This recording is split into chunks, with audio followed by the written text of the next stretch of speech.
Good morning, Shawnee. Welcome to the Renegade Morning Show. Today is Thursday, April 14th, and it's a day 2. I'm Michael Dowd. And I'm Dylan Volinski. And starting off the show today, we have Danny reviewing yet another movie. And you know what? I'm kind of curious whether Dan Talks About Movies will decide to review one of the many new Marvel movies being released.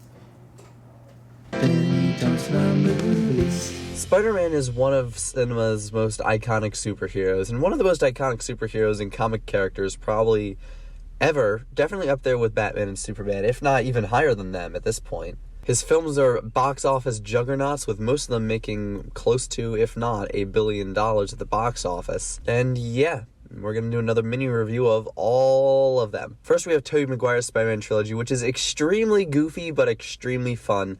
It really captures that comic book spirit really well in the live-action format. It's got some really fun performances. These are just fun comfort movies. Even if the third one isn't as cohesive as an actual movie, it's definitely one of the funniest things I've ever seen in my entire life. Next came Andrew Garfield, and he's probably my favorite actor out of the 3 Spider-Man actors.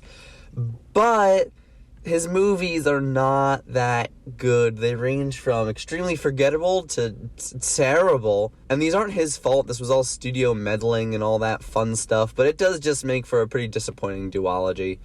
And yeah, there's not really that much to recommend here, unfortunately. Tom Holland was the next Spider-Man, and I think he does the best job capturing the youthful energy of the character, seeing as he's the youngest actor to have played Spider-Man out of these 3. His first 2 movies are pretty good, but this third one, woo boy, love you No Way Home. Yeah, No Way Home is just a great finale for the character overall, just tying things back together to previous movies with the use of the villains. And yeah, it's just a really, really good movie, and seeing it in theaters was really fantastic. Don't want to say too much, though, because I don't want to get yelled at for spoiling things, so if you've seen it, you know who else is in this movie. Oh yeah, Into the Spider-Verse. It's alright.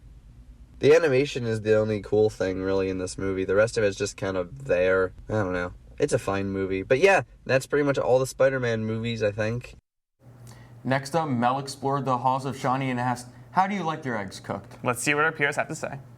I'm Mel Gomez, and I'm asking people today, how do they like their eggs cooked? How do you like your eggs cooked? Fried, over easy. Cooked, scrambled.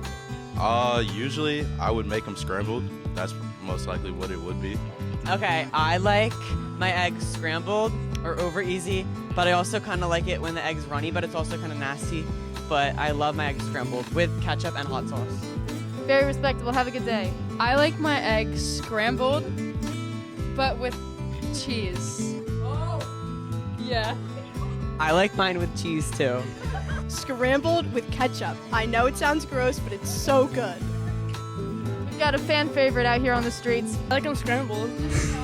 Anything on top? Cheese. Respectable. You can't go wrong with a nice scramble. It's the only way to do it, in my opinion.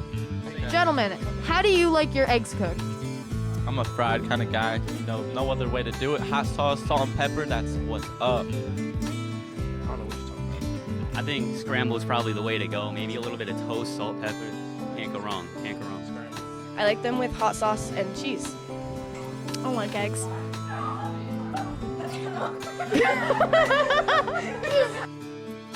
Next up, we have a short video on how to be a safe driver. Well, heads up, eyes forward, Shawnee, because you definitely don't want to miss this. Did you know that at any given time, about 660,000 people are using their phone while driving? That's more people than live in the cities of Rochester, Spokane, and Orlando combined. Did you know that distracted driving, specifically with phones, causes 1.6 million crashes every year? In these distracted driver incidents, an estimated 400,000 were injured in crashes involving distracted drivers. Motor vehicle crashes are the leading cause of death for driving-age teens in the U.S., and more than 2,000 people were killed in crashes involving a teen driver in 2019. Don't be a distracted driver, keep your heads up and your eyes forward. That's all for today. Tune in every Monday through Thursday for the Shawnee Wake Up and every Friday for the Renegade Morning Show. I'm Dylan Volinski. And I'm Michael Dowd. And have a great spring break, Shawnee.